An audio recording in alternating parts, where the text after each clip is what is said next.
अविरल बग्छ कर्णाली बगिरहन्छ दुर्व्यसनले हाम्रा युवा सालसालै लगिरहन्छ। यही विद्यालय पछाडि बसेर सिरिज लगाउँछन् युवाहरू, घरमा जान्छन् केही भएको छैन भन्दै ठगिरहन्छ।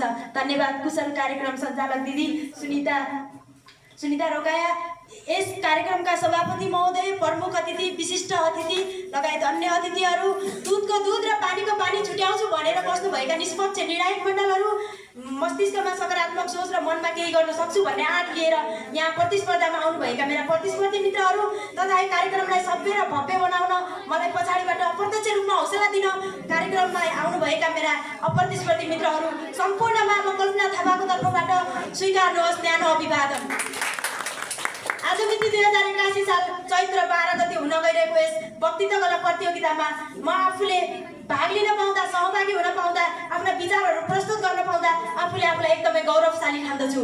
आजको यस वक्तृत्व कलाको शीर्षक रहेको छ सामाजिक विकृति न्यूनीकरणमा विद्यार्थीको भूमिका। एकदमै अहिलेको तत्कालीन समयको जल्दो बल्दो समस्यालाई उठाएर शीर्षक उठान गरिदिनु भएकोमा म आइएमई लाइफ इन्सुरेन्स कम्पनी आयोजक टिमलाई फेरि पनि हृदयदेखि नै धन्यवाद दिन चाहन्छु। म ढिला नगरिकन विषयवस्तुतिर लाग्न चाहन्छु। आजको विषयवस्तुको सामाजिक विकृति न्यूनीकरणमा विद्यार्थीको भूमिका। सबैभन्दा पहिला त सामाजिक विकृति भनेको के हो? समाजमा रहेका मानिसहरूले आफ्नो जीवनयापन गर्ने क्रममा उनीहरूलाई असहजता प्रदान गर्ने, उनीहरूले गरिरहेका व्यवहारहरूबाट जन्मिएका, त्यहाँबाटै निर्माण भएका केही खराब व्यवहारहरू, केही अस्वीकारात्मक उनीहरूको ढाँचाहरू भन्ने बुझिन्छ। सामाजिक विकृति न्यूनीकरण भनेको के हो त? बिस्तारै समाजमा रहेका कुसंस्कार कुरीतिहरूलाई बिस्तारै धेरैबाट थोरै गराउनु, त्यसलाई जरीसम्म पुगाएर उखल्नु भन्ने बुझिन्छ। सामाजिक विकृति न्यूनीकरणमा विद्यार्थीको के भूमिका छ त? समाजमा विकृति फैलाउने विद्यार्थीको समूहदेखि लिएर बुढापाका, आमा बुबा, हाम्रै दिदी बहिनी, दाजुभाइ, अङ्कल आन्टीहरू हुन्। विद्यार्थीहरूको भूमिका किन जोडियो त यसमा भन्दाखेरि विद्यार्थीहरू विद्यालयमा आउँछन्, विद्यालयमा विद्यार्थीहरू उपस्थित हुँदाखेरि मानौ विद्यालयमा उपस्थित हुने, यहाँ उपस्थित हुनुभएका 20 जना सहभागी तथा अन्य 20 जना अप्रतिस्पर्धी असहभागी साथीहरूमध्ये तपाईँहरू सबै अलग अलग समाजबाट आउनुभएको छ नि त। यहाँ आएर तपाईँहरूले आफ्नो यो समाज यो कुराहरू गलत हो भनेर हामीले तपाईँहरूलाई सुनाइरहँदा, तपाईँहरूलाई सिकाउँदाखेरि तपाईँहरूले त्यो 20 वटा समाजमा, त्यो 40 वटा समाजमा त्यसको प्रभाव पर्न सक्छ, त्यसको सकारात्मक प्रभाव पर्न सक्छ। त्यसैले यो विषयलाई विद्यार्थीसँग जोड्न यहाँहरूले खोज्नु भएको हो। आयोजक टिमले धेरै धेरै राम्रो काम गर्नुभएको छ, धन्यवाद। फेरि पनि सभापति महोदय, म प्रश्न गर्न चाहन्छु, विकृतिहरूले हाम्रो समाजलाई के गरेको छ त? देशलाई अगाडि बढ्न दिइरहेको छैन, युवाहरूलाई अगाडि बढ्न दिइरहेको छैन। बेरोजगार, अशिक्षा, वैदेशिक रोजगार, हिंसा सबै यो विकृतिले गर्दा नै हो।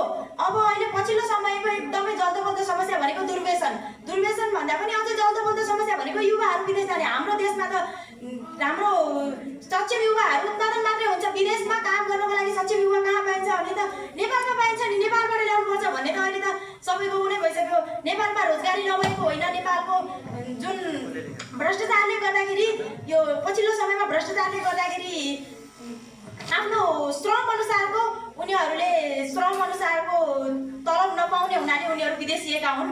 यो कुराहरू यहाँहरूलाई अवगत नै छ। अब समाजका विकृतिहरू न्यूनीकरण गर्नको लागि के गर्नुपर्छ त? न्यूनीकरण गर्नको लागि पहिला हामीले विकृति कसरी भइरहेको छ भनेर कारण खोज्नुपर्छ। विकृति हुनुको कारण भनेको अशिक्षा, गरिबी, बेरोजगारी, त्यसपछि तपाईँ हामीमा जनचेतना नभएको, छोरी पढाऊ छोरी अगाडि बढाऊ भन्ने हामीले नारा लगायौँ भनेपछि यसको नियन्त्रण हुन सक्छ भन्ने कुराहरू म यहाँ प्रस्तुत गर्न चाहन्छु। सबैभन्दा त यो के हुन्छ भनेपछि हामी सबैजनाले मिलेर गऱ्यौँ भनेपछि यसको सबैभन्दा छिटो नियन्त्रण हुन्छ। जस्तै मैले भनिसकेँ कि एकजनाले गर्यो भनेपछि केही हुनेवाला छैन, तर 20 वटा व्यक्तिले 20 वटा समाज सुधार गर्यो भने देश विकासमा एकदमै सहज र सरल ढङ्गले यसको प्रस्फुटन हुनेछ भन्ने कुराहरू म यहाँ जानकारी गराउन चाहन्छु।